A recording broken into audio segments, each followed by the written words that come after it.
Welcome everyone to today's session. I want to express my appreciation for you to essentially spending time away from work, or at least work after work, to join us in this conversation. In my experience, particularly over the last 6 or 8 months in collaboration with the Society for Biblical Literature, I can tell you that they are deeply supportive of scholars and educators at all levels. And it's really important for the National Humanities Center to have such a strong partnership, not just in this disciplinary domain, but in terms of the professional friendships and collegiality that we have.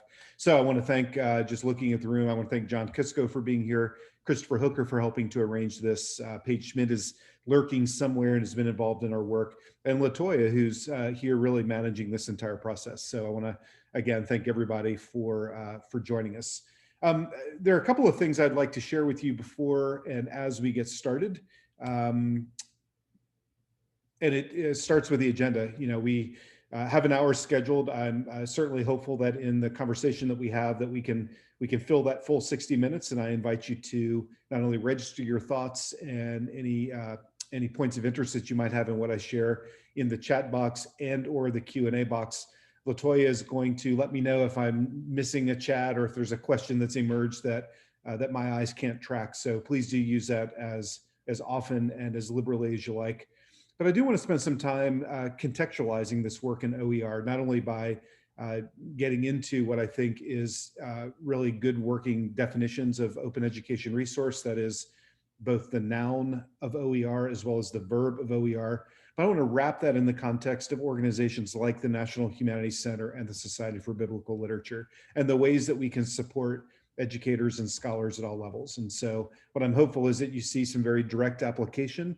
I'm going to be offering some examples. I'm going to be offering some suggestions. But of course, my goal is for you, regardless of your context, whether you're here with me live today or perhaps viewing this recording at a later date, that you can begin to apply and to modify what I'm sharing for whatever educational environment you might be in. So that's our goal today. Again, you know, I've got a pretty full agenda, and I'm going to run through this and be as descriptive and slow-paced as I can. But if there's anything you need me to spend time on, Bert, Brian, Christopher, John, Latoya, please ask me to do so, and I'm happy to pause and edit out and do just that.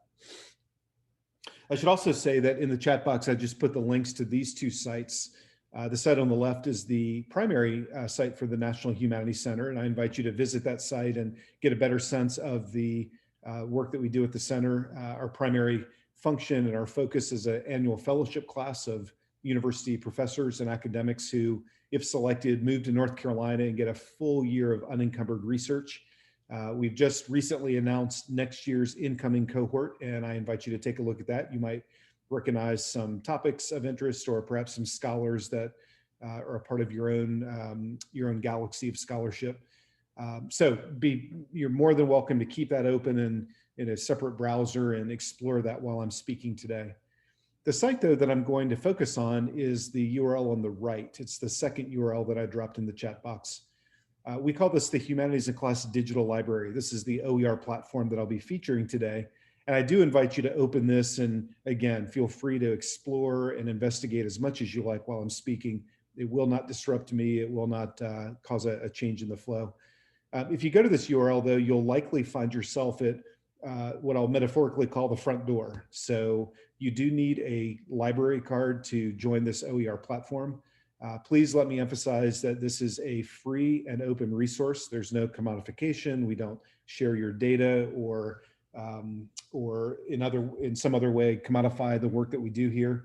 But we are looking to build a community of users and of educators and scholars who we work with. And so having that library card will not just give you full access to all the functionality, it'll also allow us to communicate with you directly about the ways we can support you. When you come to this page, it will ask you to create a profile. Again, free, open, no data otherwise required, but it will ask you to have an email address that you can then verify that you're a human being. When you do that, I suggest that you choose an email address that's portable, something that'll follow you, something that isn't locked necessarily to your place of employment or your school or your university. And that way, if you do transition for any given reason, the work that you do according to this profile will remain intact. Once you've signed up, once you've verified yourself, you'll now find yourself in the lobby. And using this as a launching point today, I'm going to share with you the ways that I hope the Humanities in Class Digital Library can support your work in whatever form that work might be. So briefly, I'd like to introduce you, hopefully reintroduce you to the National Humanities Center. I'm actually joining you from my virtual office in Chapel Hill, North Carolina. The center is located in Durham, North Carolina. We were founded in 1978 and remain the world's only fully independent nonprofit research center in the humanities. And as I mentioned earlier, we have an annual cohort class of academics and scholars who, when selected, come to North Carolina and get a full year of unencumbered research. In some ways, I describe this to non-humanists or non-experts as a laboratory. And if you were to hover over the glass ceiling, the glass walls of our building, you would see the work of a humanities lab. You would see all those tools and those skills and those questions that make it the heart of humanistic inquiry. You wouldn't necessarily see Bunsen burners and calipers and white lab coats, but you would see primary sources and ancient texts and material culture and lyric and verse, and all the things that go into understanding the humanities and then codifying that in scholarship that allow us to better understand ourselves. If you were to go through the front door, you would see circling the lobby class photographs of all of our years of fellows since 1978. And honestly, if you go back to the very beginning, you're going to see an awful lot of very traditional, very homogeneous scholars who are doing great, wonderful work. But it's interesting to then trace the chronology of our fellowship class, and I think too, the ways that we understand our world, and to see the wide variety and diversity of scholars, of disciplines, of subfields, of ways in which these scholars are really working hard to comment on the world and help us better understand ourselves. And, you know, if I could summarize, at least for my chair, what most, if not all of our scholars do, it's really to develop a language around our identity and the relationship that we can then form with others in our community, whether that's through ancient text, whether that's through current art, whether that's through historical inquiry, through marginalized voices, whatever it may be. How do we better understand ourselves and therefore be more valuable contributing members of the societies that we live in? And I think that's ultimately what these now nearly 1,500 alumni have been working hard to do. My education department then aims to create bridges between that scholarly world and the world of the classroom. And I use classroom in a very agnostic way. Certainly a majority of our audience is at the K-12 level, maybe 65% of our audience, national and increasingly an international audience, comes from the K-12 level. But we also do a lot of work with post-secondary and collegiate level educators and scholars, probably 25 to 30%. And then I would qualify another 10%, if that math adds up, of what I would call informal educators. These would be folks in historic sites or archives or libraries, or who teach and who are involved in education, but maybe not in a traditional classroom. So I think one of the reasons we can speak to and serve such a wide audience is that we really do focus on the scholarship. We focus on that emerging understanding that I've been describing. And, you know, as a teacher myself, working with teachers of all levels, all across the country, I can say that the more you know, the better prepared you are in a classroom, the better involved you can be in innovative and inquiry-based instruction, the more able you are to create nuanced instruction that allows students to do their own investigations and explorations to reach really complicated conclusions. So the more you know is better. And I think that's what we like to offer in all of our programs. Of course, through all these programs, we create content, and that content for a long, long time has been what most content providers have done. It's been locked online. You know, 20 years ago, maybe 20, soon to be 25 years ago, I think we could all feel really good about scanning and digitizing and making available resources on the internet. And frankly, and I will point the finger directly at myself and the work that we do, that can be kind of lazy. It can be a little lazy to just put things online and assume that the right people will find it. Of course, the big punchline now is that there's too many things available. It's, if 25 years ago there wasn't enough and access was the key, now I think we have the tyranny of hyperabundance. There's too many things in a Google search or in a search return that allows educators and the general public, the non-expert, to find those kinds of valuable materials. I think ultimately what we're aiming to do in the programs I'll describe today is also create a sense of the value of the humanities, literature, history, religious studies, art. These things are critical elements to who we become, how we interact.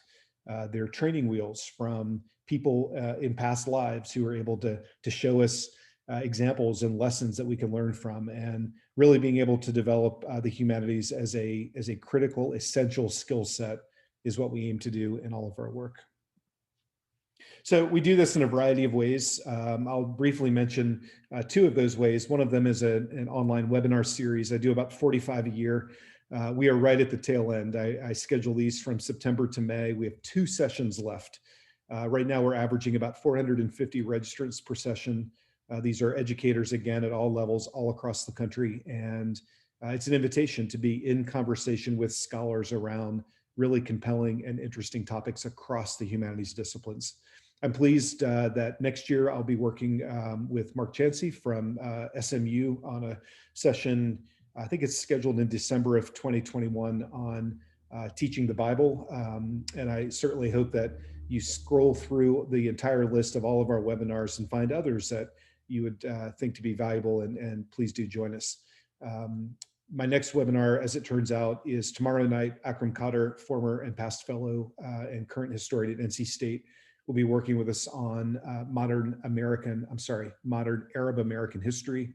And then we'll conclude our session next week with Nina Jankovic, who has got the just delightful title of Fellow of Disinformation at the Woodrow Wilson International Center for Scholars. And she'll be sharing her work on combating disinformation in the age of conspiracies.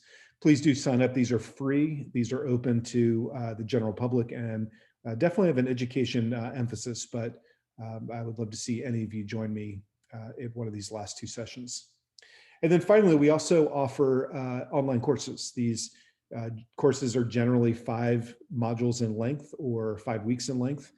They do earn 35 professional credit hours, and we work closely with partners to develop compelling topics that sometimes, are curricular, meaning very directly tied to what teachers teach, but oftentimes I would qualify as extracurricular, meaning there are the gaps, there are the places in the resource bank that teachers don't have access to these sorts of immersive experiences. And again, these are courses that we develop in partnership and make available to educators at all levels. I think one of the things that we've worked hard to do is make sure that our work is known across the country, which is, I think, partly why we have such a wide audience. And that does include being endorsed by and approved in up to 25 states right now. The states in the gray, by the way, don't have a state process for approving curriculum. But I found that this is a really important way in partnership to advance and amplify our work and to make sure that teachers know what's been vetted and what's of high quality. And those are 2 descriptors that I'm going to lean on pretty heavily in the coming half an hour, 45 minutes. So I'm going to move on in just a moment and talk much more directly about open education resources. Again, I would encourage our attendees today to submit questions or comments, and I'm going to ask LaToya to help me manage that chat box when I do so.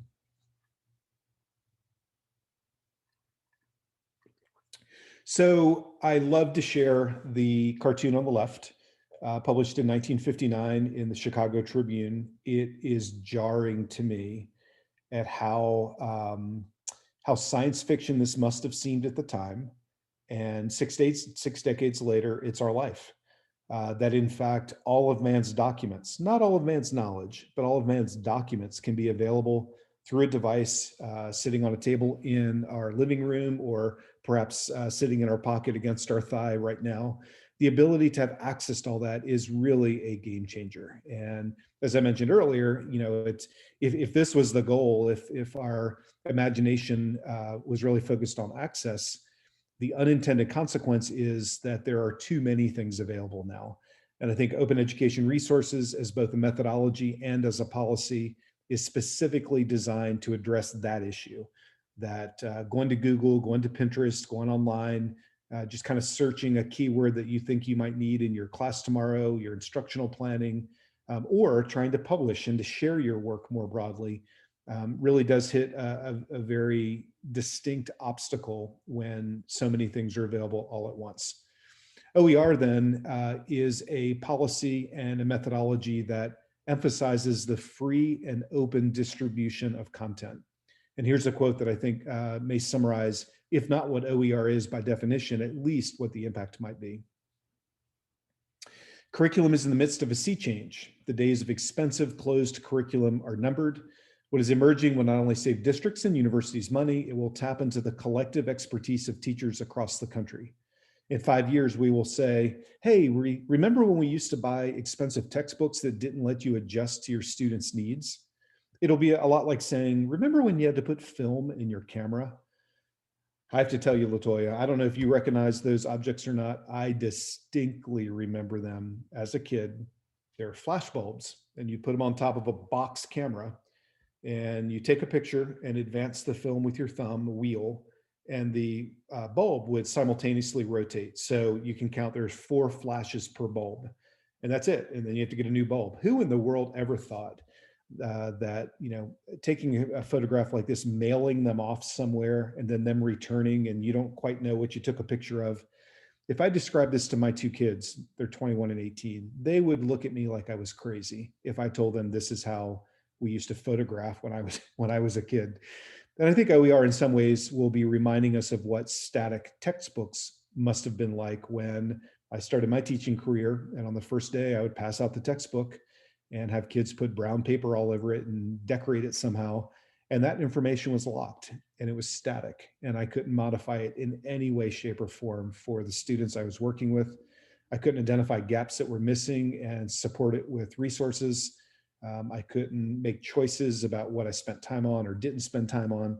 What OER does is embrace the teacher agency of creating instructional resources that they need in their classroom. And I'll add as a caveat, are based on the scholarship that our organizations can provide.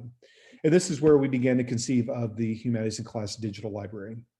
The HICDL was launched live to the public last June 2020, and it is designed as an open education resource platform to make accessible and available, but also to create a makerspace environment around all the resources and all the content that we've created at the center, as well as all of our partners. So this is the noun of OER. This is the stuff. You're a teacher at any level. You want to get relevant, trustworthy, accurate information. You want context. You want a short description that allows you to understand this complicated topic. Perhaps you want to find some media that you can embed in a formative assessment for your students, or some homework, or some kind of project.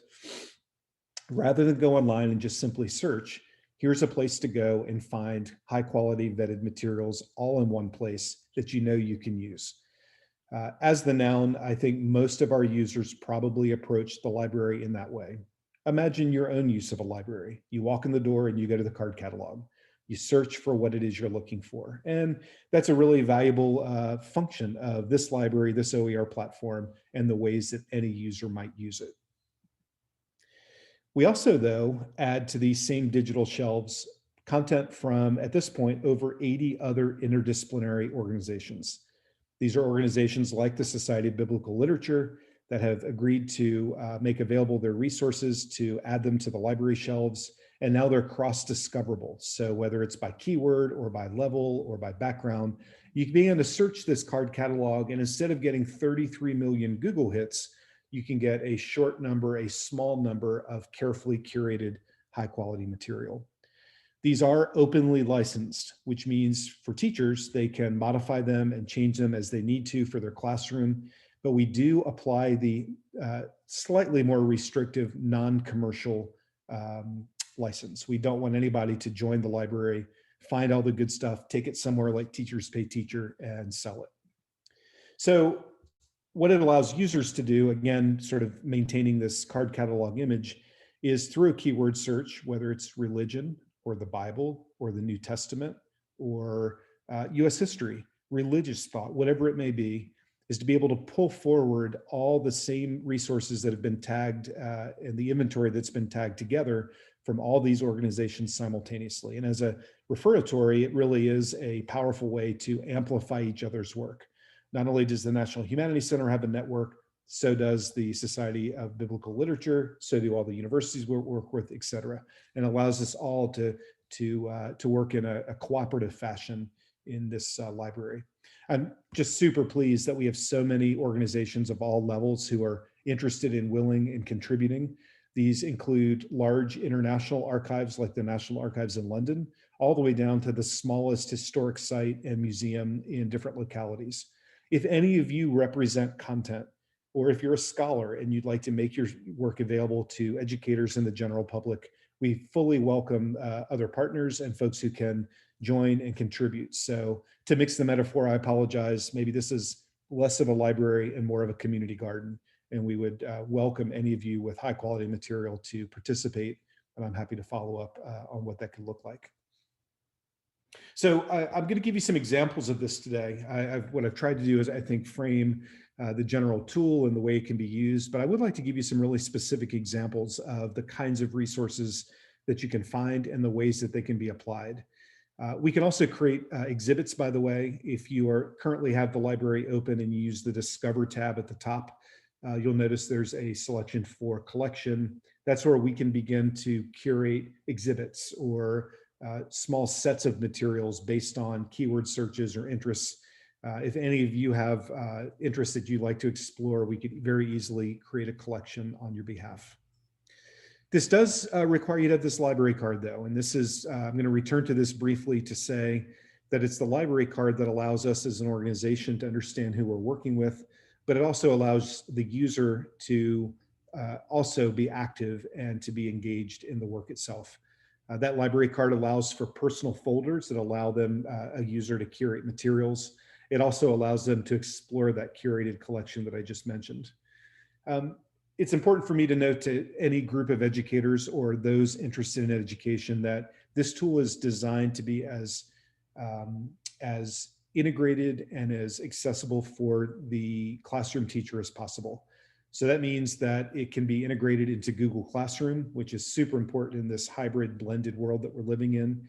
Also, most learning management systems. This is not an online course platform, but online courses can draw directly from the library, and you can create resources that have a teacher view. I'm sorry, a student view. Largely, our audience is educator facing. This is a professional site. So really what I aim to do is build a membership that are professional adults working in the field of education. However, I do work with a lot of teachers who also ask students to get a library card, whether it's a college class or a high school class, or perhaps even a middle grades class, to interact directly with the materials. And it's something that we certainly encourage. I'm going to conclude this session with another cartoon, another publication published just a year later, not quite a year later, in the same newspaper. Again, it's jarring to me to see the splice of science fiction whereby a student is sitting at home in his class taking his lessons on a monitor with a artificial instructor, with the hovercraft in the driveway, with a parent who's preparing lunch in the foreground. It's amazing to me that this is the world we live in. And I think as content providers, as organizations like ours, what we have to do is acknowledge that this is that reality, and to develop as many tools and make available the resources that we have, because this is the ways that educators are working. I think I saw the chat box bing for me there, Latoya. What kind of question do you have for me?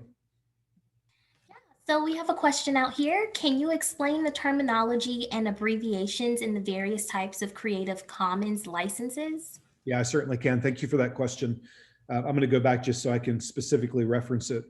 And copyright is something that all educators and scholars consider. And it's one thing to get things online. It's another thing to know that you have permission to and the ethical right to use these in your classroom. And the punchline, I think, driving my answer will be that all teachers everywhere, I'm going to say that as 100% of all teachers change things for their teaching. They find something, whether it's a lesson or some other kind of resource, and they modify it for their classes. They modify it sometimes by student. They modify it by time of day, because what you do in first period is not what you do in sixth period. They modify it and differentiate it to make it the most accessible they can for their students. So we use 4 Creative Commons licenses.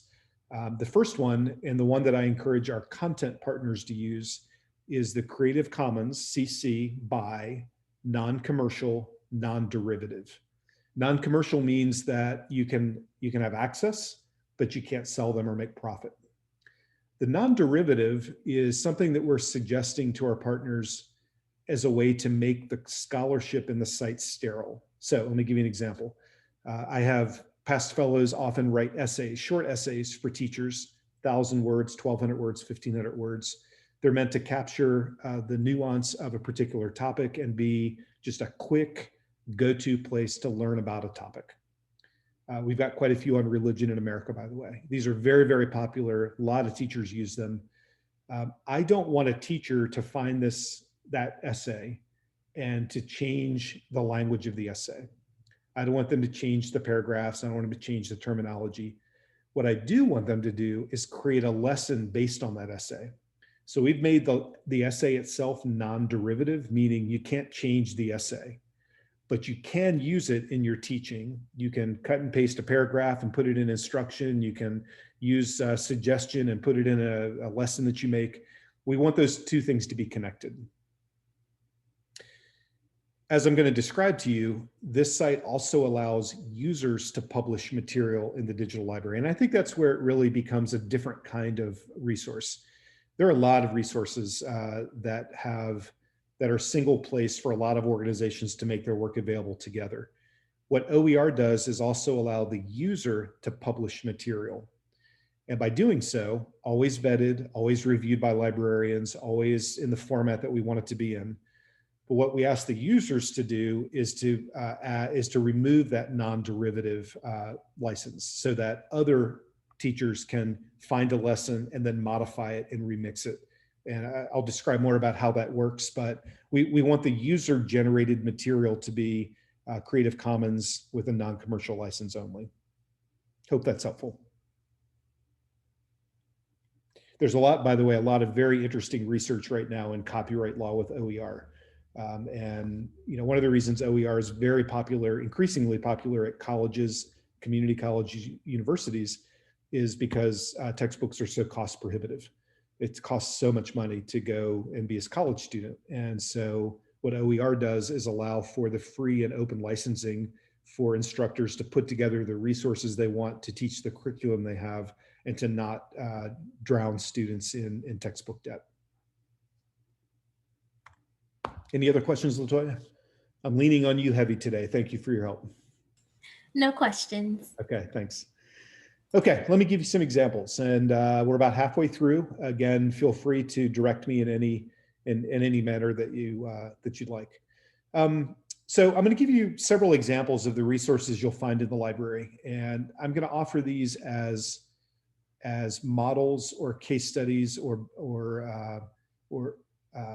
proof of concept on how you can apply to any of the content that you might represent. And I'm going to start by describing the resources in the library. Right now we have about 5,000 resources as being not quite evenly, but pretty close to evenly divided between scholarship and instruction. Scholarship meaning authority-driven essays, articles, video lectures, primary source collections, program artifacts, readings.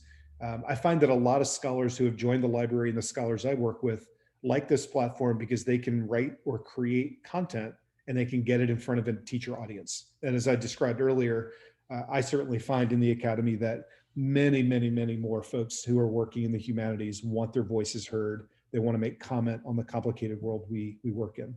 So one of the examples is scholarship, and I'm going to give you, I'm going to share with you what that might look like. So here's an example. One of my favorite pieces of content, collections of content that we have on the site.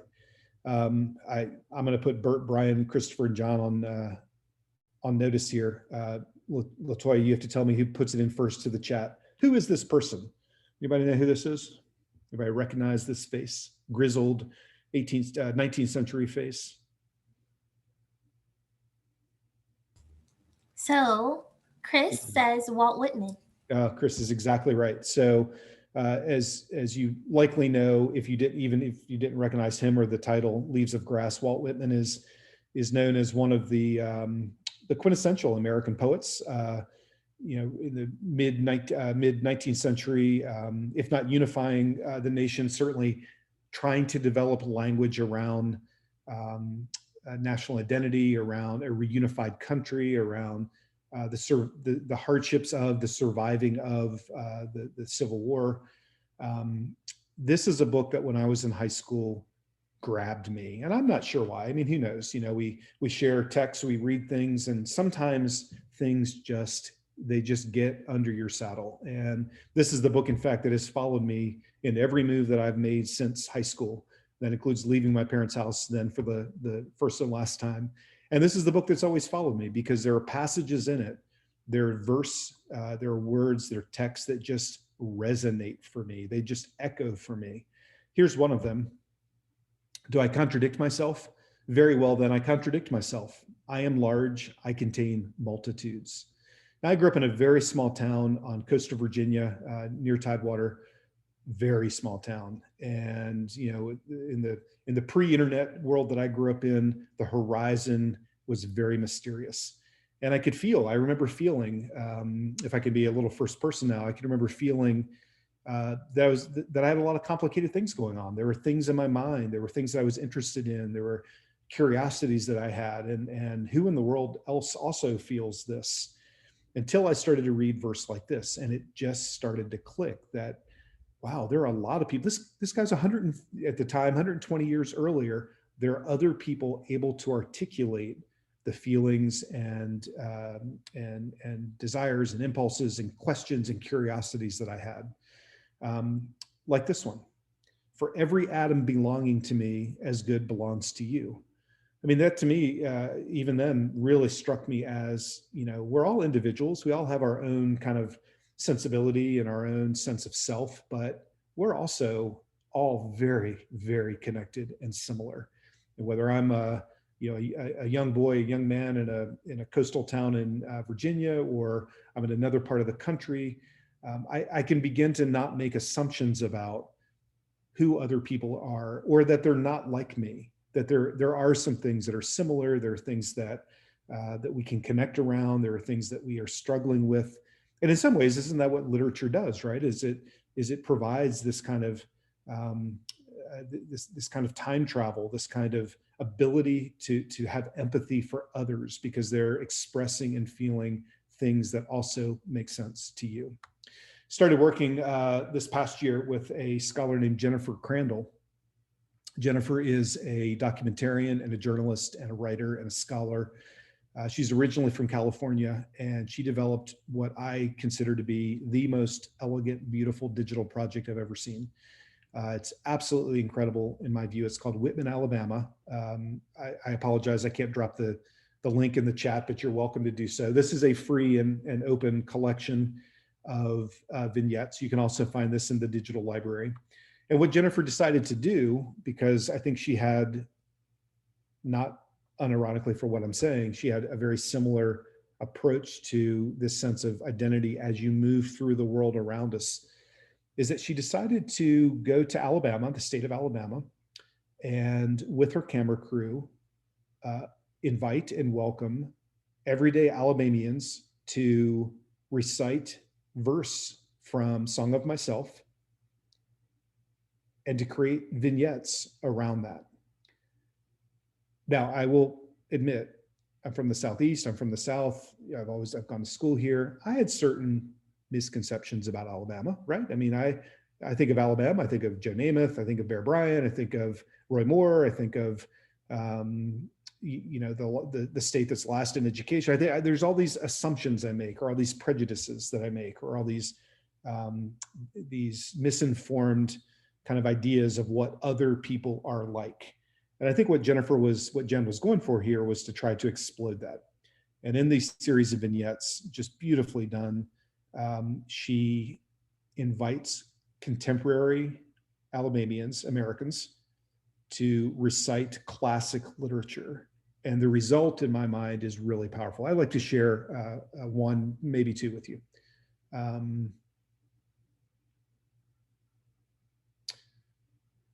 They're all beautiful, and you can go through. I think she's done 27 of the 52 verses now. These are all great, but I'm gonna go with this one. This has turned out to be one of my favorites.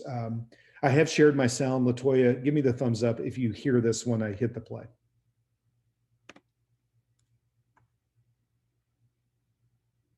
It'll take just a moment. All right, here we go.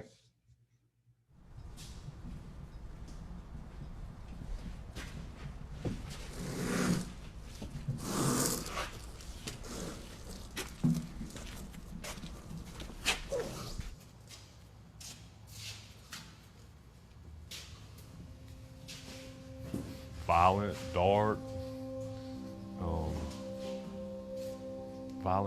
manipulative, very manipulative. Could you look at the lens for me? Well, I used to be embarrassed about what I'd done and how I was and all the people I've hurt.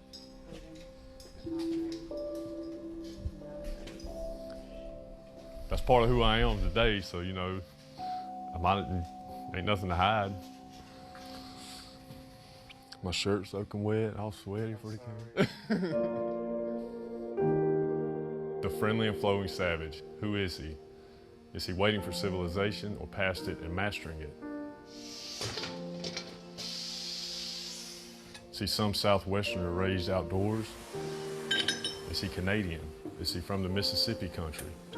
Iowa, Oregon, California, the mountains, prairie life, bush life, or sailor from the sea? Wherever he goes, men and women accept and desire him. They desire he should like them, touch them, speak to them, stay with them. I love the way things are going right now, just where I've come from. Is he from the Mississippi country? Iowa, Oregon, California, the mountains. Behavior lawless as snowflakes. Words simple as grass. Uncombed head, laughter and naivety. Slow-stepping feet, common features, common modes and emanations. They descend in new forms from the tips of his fingers. They are wafted with the odor of his body or breath. They fly out of the glance of his eyes. It's all right. Who wrote that? Walt Whitman. Walt Whitman? It seems like you can be a wild man or you're gentle, you know. I kind of think about myself when I read that thing, really. Savage man, you know. Is that true? Yes, ma'am.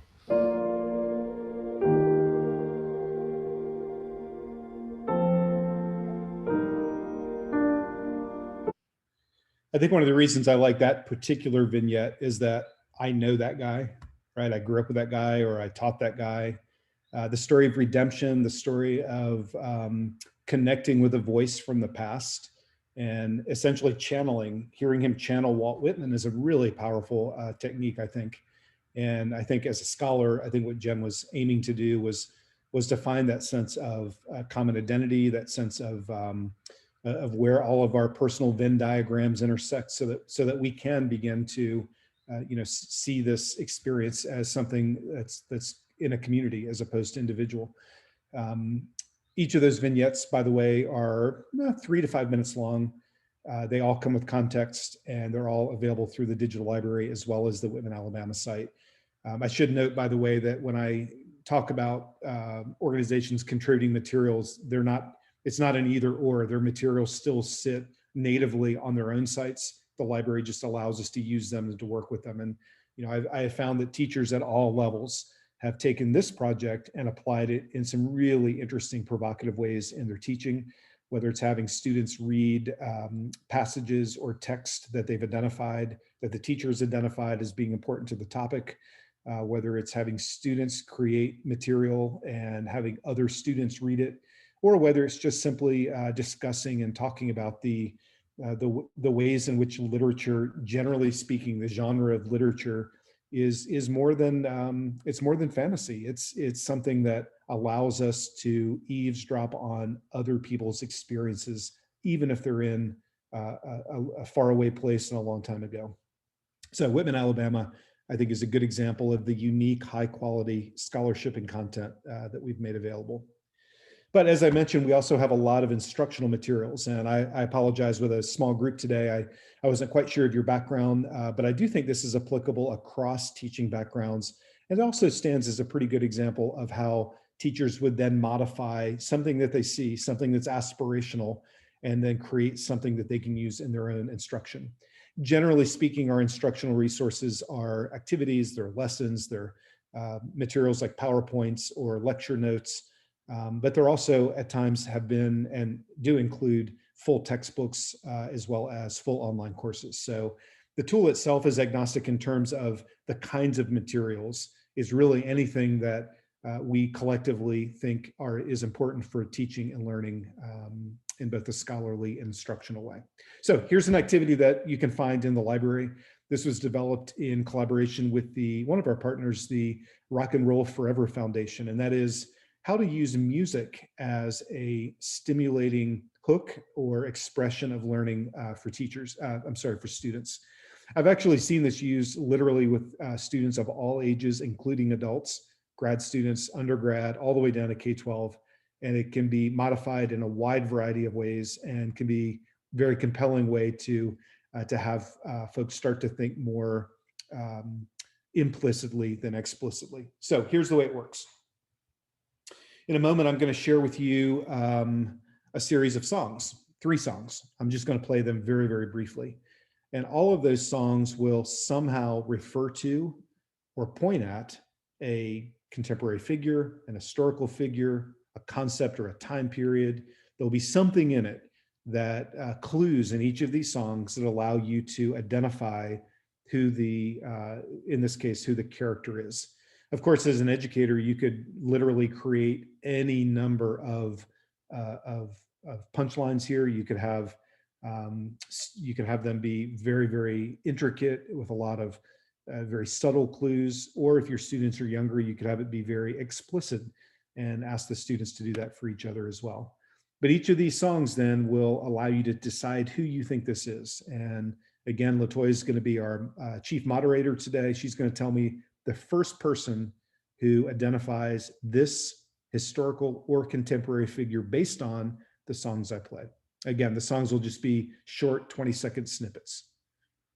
All right, everybody's at the edge of their seats. I see John has edged Chris away from his keyboard, so John can win instead of Chris.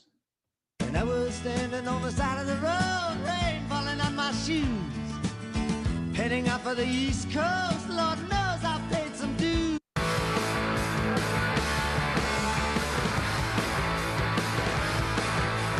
God save the Queen.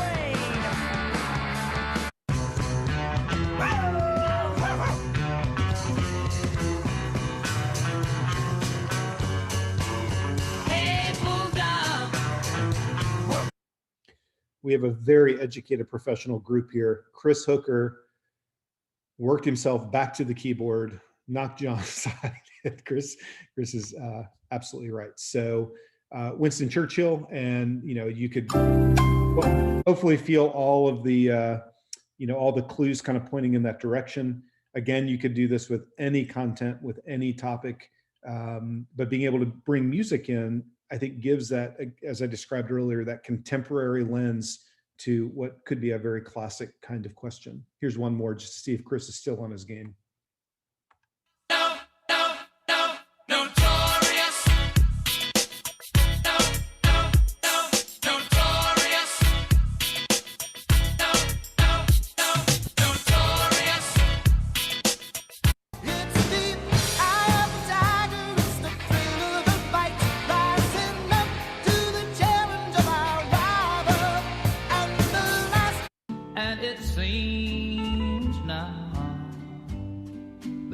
It was only yesterday.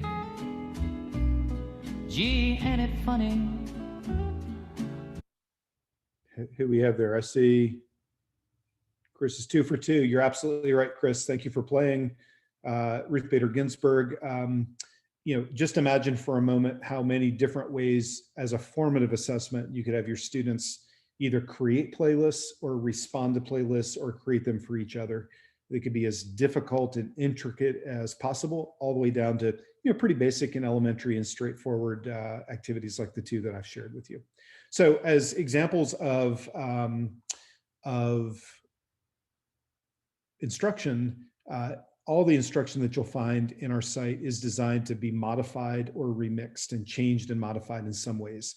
And if any of our teachers are interested more in the ways that music is used to better understand current and contemporary American life, then we have online courses to support that. So then the last example I'll share, and I've got about 12 to 15 minutes left. One more example for you is what I would qualify as being both scholarly and instructional. And this was actually, this set of materials was actually developed by a past fellow, Ellen McClarity, who is a historian at Duke University. And this comes from her own personal collection of resources that she used in writing her book. Take a moment and look at that image. Again, it's a very startling image. Many educators, again, at all levels, are usually pretty fine crafted in how to analyze images and photographs like this, asking students to identify what they see, asking students to identify the inferences they can draw, and to ask them to identify the questions they might have. And certainly in an image like this, it would be very easy to imagine students now contributing either in the chat box or in a face-to-face environment what they see. And I'm sure they're struck by the grainy, not quite black and white, but sort of contemporary but grainy image of conflict and violence. The violence is represented not just by the kinetic motion of the left leg of the character, the actor to the right of the image, but also by the uniforms, which are not necessarily uniformed. They're a little bit piecemeal. They're kind of pulled together. In my mind at least, there's a certain amount of indifference, certainly on the guy on the right, who could also, by the way, be watching something that's approaching. My first look at this image certainly makes me think that it's an image of violence against the woman in the street.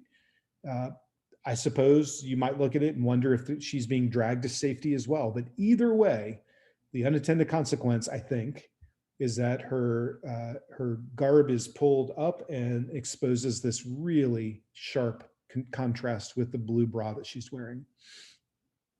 So again, I think what scholars do is analyze images like this. What teachers do is to lean on that scholarship to have some sense of that context and ask students to do the same thing. What you see, what you think, and what you wonder. And then what Ellen McLaren is able to do is contextualize it in essays and video lectures on what's called the Blue Bra incident of the early 2010s. This incident actually became a rallying cry. The graffiti and the art that spread across the modern Middle East that symbolized and was very explicit in the illustration of these blue bras were intended to be a rallying cry for women's rights, for voting rights, for the social unrest of the region.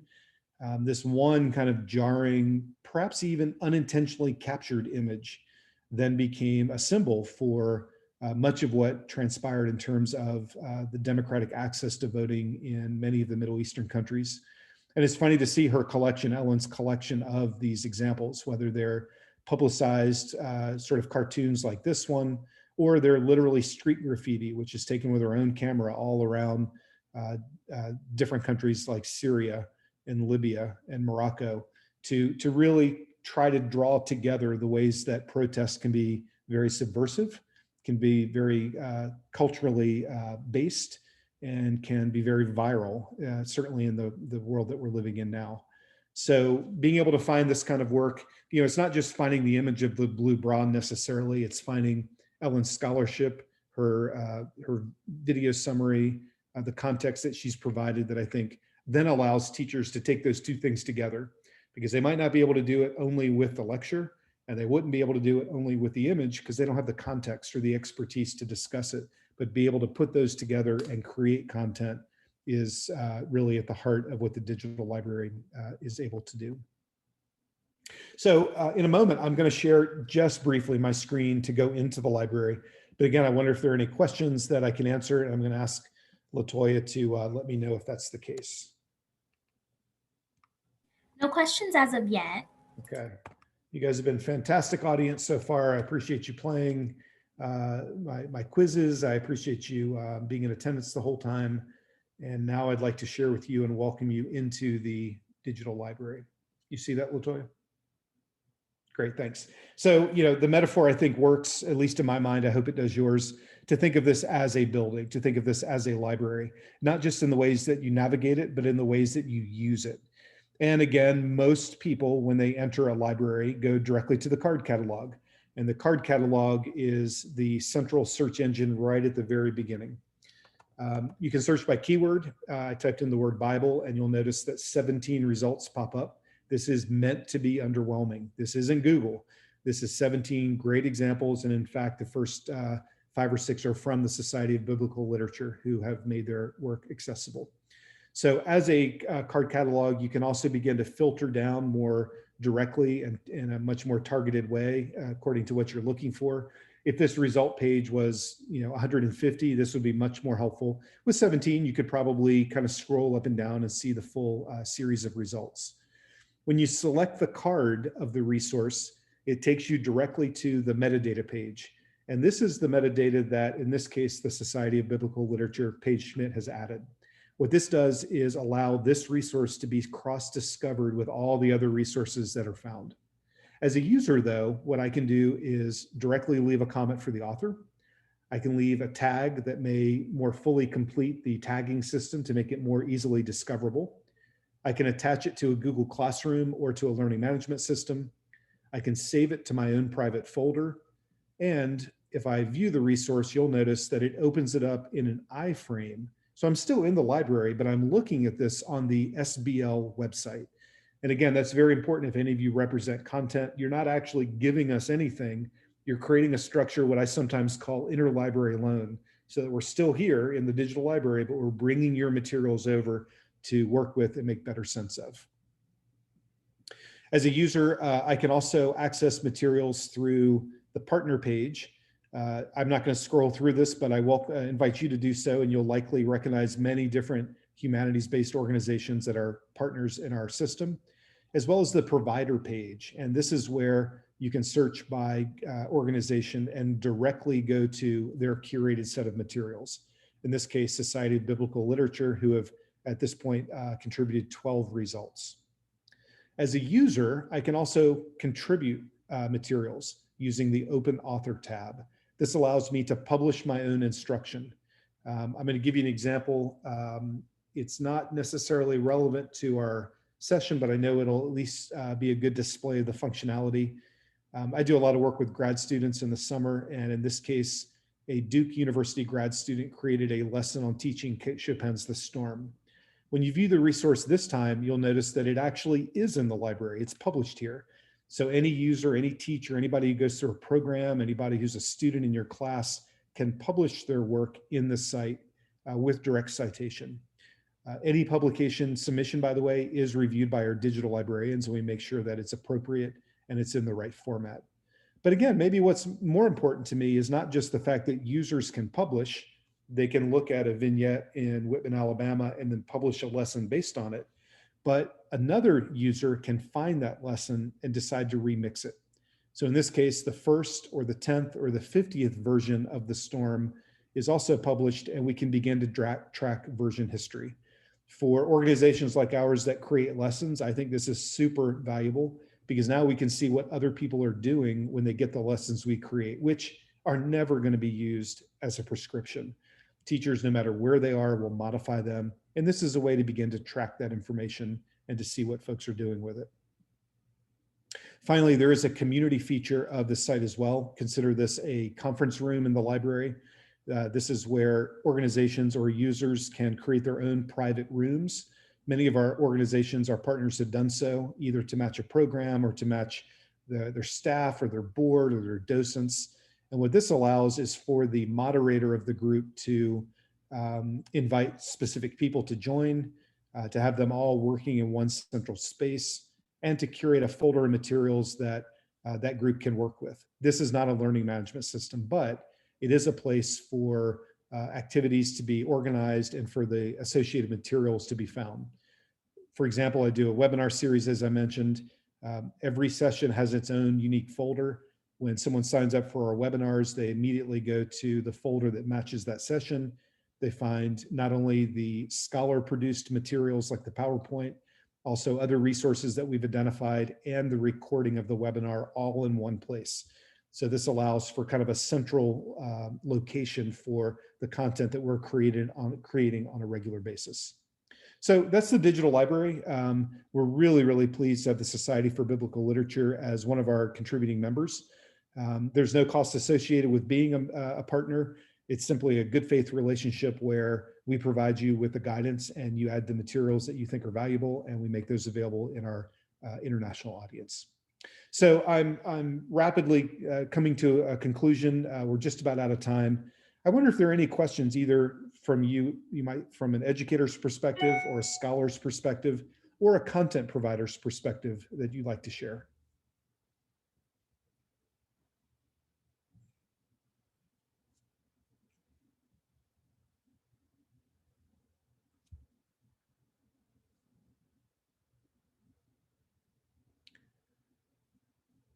Well, again, I very much appreciate you joining me this afternoon. If you're watching this video afterwards and you're watching it in review, I encourage you to reach out to me at the National Humanities Center if you have any interest or you'd like to have any kind of follow-up. We've all been in Zoom rooms way too much over the last 365 days. So I appreciate you joining me one more time, and hopefully we'll be able to meet in person sometime in the near future, if not in the fall. Latoya, thank you again for all your help. And again, please do reach out to me if you have any questions. Thank you so much, Andy. This was just phenomenal. It was amazing. So thank you again for leading this informative webinar. I do want to remind each and every one of you that this webinar will be made available, the recording of it, on our webpage, on the webinars page within the next few days. I also want to invite you guys to check out the SBL website at www.sbl-site.org. If you have any questions regarding membership or anything that you see there, feel free to shoot us an email at sblservices@sbl-site.org. And I hope you have a great day. Bye.